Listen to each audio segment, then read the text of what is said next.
Today is already an awesome day. I'm excited. I'm headed over to the Zonta, and we're going to sell some things and hang out and get to know people and have fun and learn some new stuff. So it's about to be a really fun day. It's already been a fun day. And like I told y'all last night about my Ehlers-Danlos syndrome, you know, my life, basically what I've learned too from Ehlers-Danlos is that anyone who has Ehlers-Danlos syndrome is an empath, and they're usually a healer because they came here to help others, but they have to heal themselves first. And I'm an activator, basically the spark.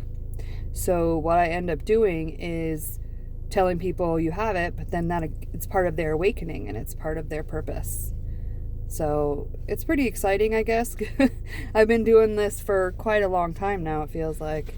For years now. And I'll literally, doesn't matter, I can be at the doctor's office. I've met people all over the country. No matter where I'm at, I can be at the courthouse. Been to the courthouse, met someone, told them they had Ehlers-Danlos. The DMV, my physical therapist. The list just goes on and on and on. And I'll just know, and I share the information I'm supposed to share with them, and then the rest is up to them. But it's basically an activation. Like, now they fully understand who they are, and it gives people answers too. So some people, they're like, oh my gosh, I always wondered, and I've been struggling, da da da da. So it's very helpful, as well as just, it's part of one of my missions, and it is what it is. I've been doing that one the longest that I could recall. I mean, I've always been awake and know who I am spiritually, but I was not supposed to know all the details. And you just keep going through awakenings, and you keep changing and healing and changing and healing. And I just try to be a source of support and love to everyone, and that's what I do. I mean, it's exciting and fun, and it's one of my soul missions, and I help people heal in more than one way. It just depends. Like, when I found out I had vascular type Ehlers-Danlos, before I knew it was a misdiagnosis, that put me on my path to study it every single day for 3 years. And then one day I woke up and said, I don't need to know anymore.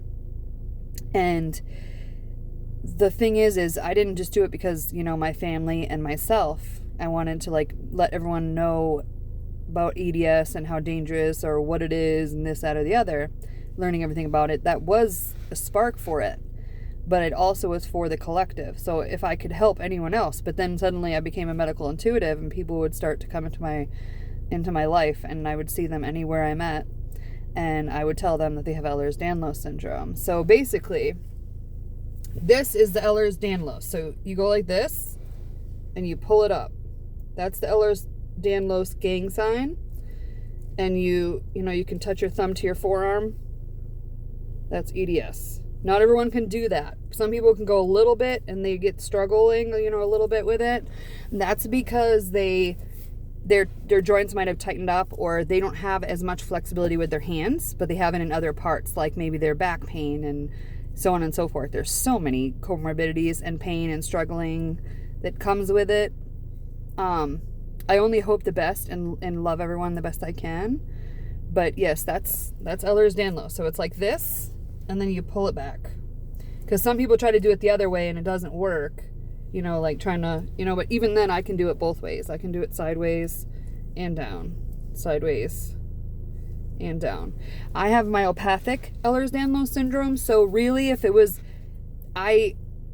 worse off, then I would have, I would have been a floppy baby is what they call it. So born with hypotonia. But I didn't get born with that, but I had other issues and health problems when I was a baby. And I somehow overcame and adapted. And the thing is when I got my EDS diagnosis, it was, 2014? No, it was 2017, I'm sorry. 2017. So 2017 is also when the type I have was typed. So it's a rare type. Myopathic has only been recently found. The thing about it is when they finally got the diagnosis 3 years after they had tried to do it, the blood work didn't work because they kept messing up paperwork for 3 years. So I just gave up on it. And then finally I found VA doctors that were willing to do it right, and it went through. And so when it went through, this was all because of billing, just so you know, in the lab. When it went through, they told me I had myopathic type, but they have to call me hypermobile type. Well, I'm definitely not hypermobile. That's just the diagnosis they give people because they don't know very much about the myopathic type.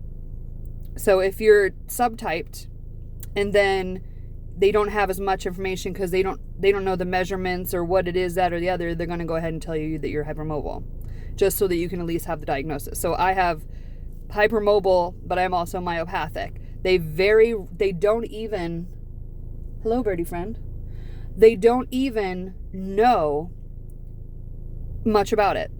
Like, so I'm basically cataloging it and learning about what Ehlers-Danlos myopathic type is and what it does. There's just so much to it. It really is. It's a lot, but once you're on this path and you start to learn, it's, you know what I mean? I basically struggled with my health, and I kept looking for answers and looking for answers and looking for answers, and I self-diagnosed first, and then the doctors diagnosed me. The geneticist did. So if you ever need any help trying to figure it out, just let me know. But that set me on the path to help others because I believe I was dying. So I had the idea in my mind for 3 years that I'm going to die by the time I'm 50, and I need to live my life like I have no tomorrow. And that's what I did. And so I literally have struggled. I'm using the word literally probably more than once, but whatever.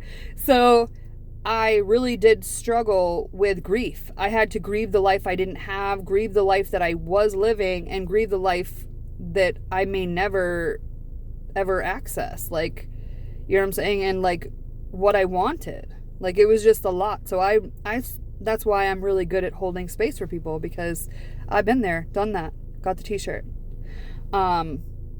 So if you ever need any guidance with this or you need any help with this, I'm always trying to help people with Ehlers-Danlos syndrome and helping spread awareness and love. You know, keep in mind there's also sister diseases, I call them, you know, that are very similar, like Marfan's, and I forgot the other one in my brain because it's been, like I said, I studied it for 3 years, but all that information, you got to move stuff out to move stuff in. I've been learning a lot of new stuff. But either way, now I am on my way to get set up for the Zonta with my friend Kyra. So I'm super excited. We're about to do the craft fair thing, and I'm selling things, she's selling things, and we're just going to have fun and learn stuff and get to know people and network, and it's just going to be a blast. So I hope y'all have a blessed day. Take care of yourself. Reach out if you need anything. You can always message me or email me. My email is on my Facebook page. But I send you so much love, light, healing, healing, strength, wisdom, and guidance, and of course, support. Always. Love you. Bye.